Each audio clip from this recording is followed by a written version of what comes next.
Bem, vocês lembram então que na semana passada nós conversamos um pouco sobre a Lost Generation, né? Nas 2 semanas passadas, certo? Que foi aquela geração que acompanhou a Primeira Guerra Mundial, certo? E que ficou muito desesperançosa, né? Muito desmotivada, mas mesmo assim conseguiu criar um bom acervo literário, né? Para a época e para a situação naquele contexto, certo? Então, os Estados Unidos entrou e saiu da guerra, tá? De uma forma bem, vamos dizer assim, sólida, tá? Por quê?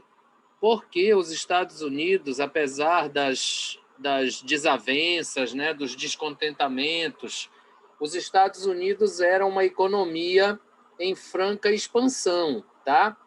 E uma das coisas que motivaram, né, essa confusão na Primeira Guerra era o fato de que a grande maioria dos americanos não queria que os Estados Unidos participassem, porque os Estados Unidos eram uma economia em expansão e a guerra poderia trazer sérias consequências, né, para essa economia.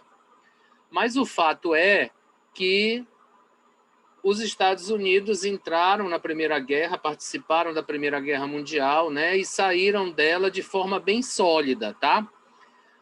Enquanto isso, a Europa estava extremamente devastada, né? A Europa acabou a Primeira Guerra Mundial completamente devastada. Então, quem era o salvador da pátria? Quem era que ia socorrer a Europa e os outros países que estavam destruídos pela guerra? Os Estados Unidos. E aí criou-se aquela história, né, do jeito americano de ser, né? Então, nós somos a economia poderosa, nós podemos, nós temos, nós vamos emprestar, nós vamos ajudar, nós vamos reconstruir, tá? Neste momento, surgiu o Karl Marx, surgiu o Ford, né? Com aquela ideia de capital e trabalho, produção em massa. Então, os Estados Unidos era uma economia em ebulição, em expansão. Tinha muito dinheiro, produzia muitos bens, né? Podia oferecer, podia vender. Era um país capitalista, né? Na essência da natureza do capitalismo. E aí os Estados Unidos começaram, então, a mandar vender tudo que podiam, entendeu? Começou a produzir, vender, e era o todo-poderoso, e a economia era sólida, então os Estados Unidos podiam oferecer crédito para tudo que era lado. Acontece que a situação não era muito benéfica, né? Não era muito favorável a essa concessão de coisas. Então, vamos dizer que os outros países começaram a comprar as coisas dos Estados Unidos com aquele dinheiro que o próprio Estados Unidos estava emprestando para eles se reconstruírem.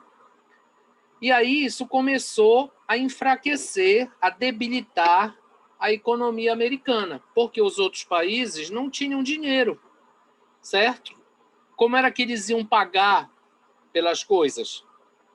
Como era que eles iam honrar com esses créditos, né, esses empréstimos? Então, o que era que na verdade acontecia? Havia uma especulação, né, muito grande, certo? Todo mundo queria enriquecer às custas desse capitalismo desenfreado, enquanto que não se conseguia visualizar, né, o que realmente estava acontecendo. Então, vocês lembram, há pouco tempo atrás, que houve uma crise financeira muito grande nos Estados Unidos. Por quê? Porque havia crédito muito fácil para compras, né, de imóvel, havia financiamentos aí a longuíssimos prazos, as pessoas começaram a comprar, fazer financiamento, comprar casa, comprar imóvel, né, financiar, pegar crédito. Houve um momento de enfraquecimento da economia as pessoas não puderam mais pagar esses empréstimos e aí quebraram o sistema financeiro. Aí o Estado teve que entrar e socorrer, certo?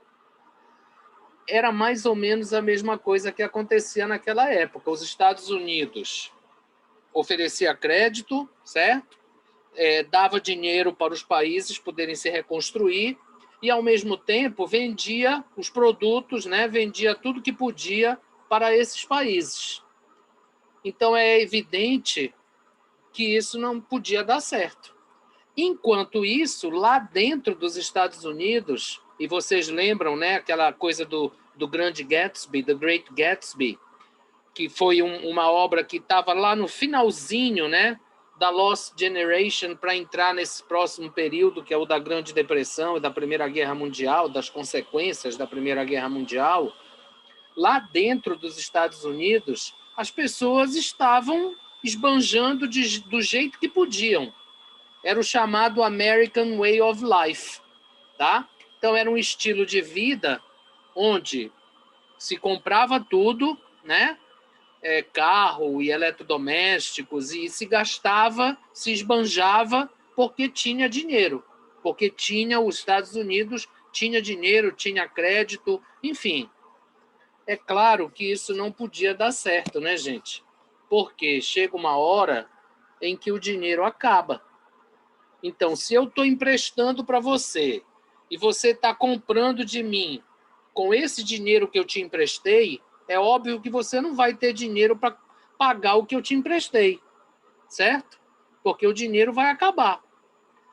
E isso começou, então, a criar dentro dos Estados Unidos um enfraquecimento desse império econômico, tá?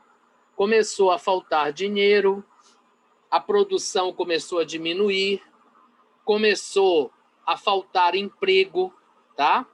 Ou seja, começou a haver uma derrocada do capitalismo. Enquanto isso, lá na Europa, o que era que estava acontecendo? A ascensão do socialismo. Então começaram a aparecer uma série de pessoas, né, que diziam assim, olha, não é nada disso, gente. Não adianta fazer nada disso. Olha os Estados Unidos como está. Então, vamos criar um outro sistema político, né? Vamos dividir os bens, vamos dividir a produção. Não tem esse negócio de ter um emprego e o capital. Vamos deixar tudo igual. Então, aí começou a haver uma derrocada do capitalismo e a ascensão do comunismo, do socialismo na Europa, tá? Com a consequente crise financeira americana. Então, as obras literárias deste momento exaltavam, de certa forma, a identidade americana, né? o americano, o império americano, mas, ao mesmo tempo, e com o passar do período, né, começaram, então, a surgir as críticas ao capitalismo e os elogios, vamos dizer assim, né, as coisas, os enunciados favoráveis ao socialismo, que estava em expansão na Europa. Então, isso se refletiu nas obras desse período, em especial as obras produzidas pelo John Steinbeck, que foi, talvez, né, o maior expoente desse período da Grande Depressão. Houve outros grandes autores nessa época, tá? Mas o John Steinbeck foi, talvez, o maior expoente dessa época. Então, nós tínhamos um contexto, né, em que, a princípio, havia uma exaltação, né, dos Estados Unidos, a economia era um boom, como se diz, certo? Porque estava em expansão, capitalismo, né, império e produção, e fazer dinheiro, e gastar dinheiro, e dar crédito.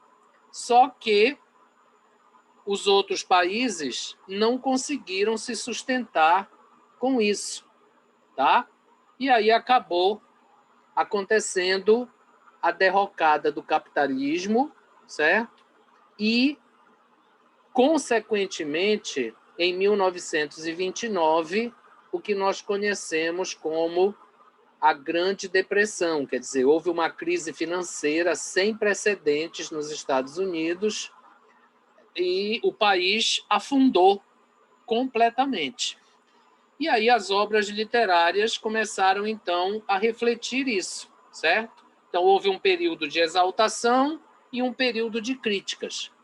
Se vocês lembram, logo lá no início do nosso semestre, eu disse a vocês que a sociedade americana, e por consequência a literatura, né, porque a literatura a gente já viu que ela acompanha a dinâmica da sociedade, né, era uma sociedade de altos e baixos, né? Então, numa hora estava em cima, outra hora estava embaixo, certo?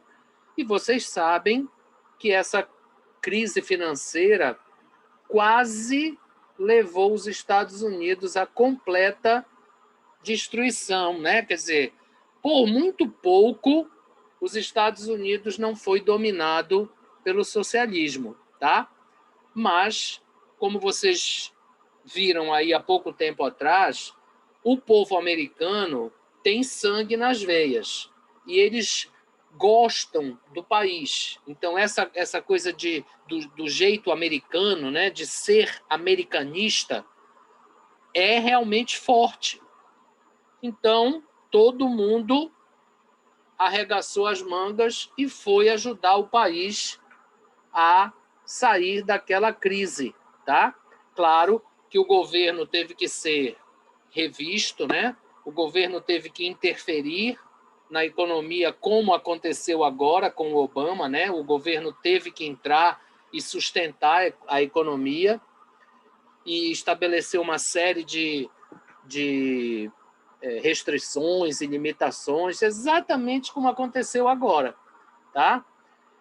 Então, as obras começaram a refletir isso. Então, a sociedade dinâmica, a literatura também, certo? Então, exalta o Império Americano, critica o capitalismo, diz que está tudo errado. Então, essas obras, elas refletiram, de certa forma, essa diferença de classes, tá? O fato de que havia gente muito miserável e gente que não era miserável, a separação de classes, tudo aquilo que o capitalismo pregava. E depois veio a crítica social, né? Porque, na verdade, essas diferenças acabaram se acentuando quando houve a crise financeira. Então, essas são as principais características das obras literárias desse período, onde, repito, o John Steinbeck é um dos grandes expoentes, tá? Na tarefa de vocês, né, a tarefa que eu estou pedindo para vocês fazerem é justamente isso. Eu estou dando lá diversos endereços, se não me falha a memória, foram 4 endereços que eu dei, né? Alguns estão em inglês, outros em português, para que vocês pesquisem um pouco mais a fundo esse período e tentem refletir sobre essas críticas sociais. Quer dizer, que críticas foram essas, tá? Que foram feitas nas obras literárias ou que foram demonstradas nas obras literárias durante esses 9 anos aí em que perdurou essa situação nos Estados Unidos, certo? Eu tenho certeza que a grande maioria de vocês já ouviu falar, né, nessa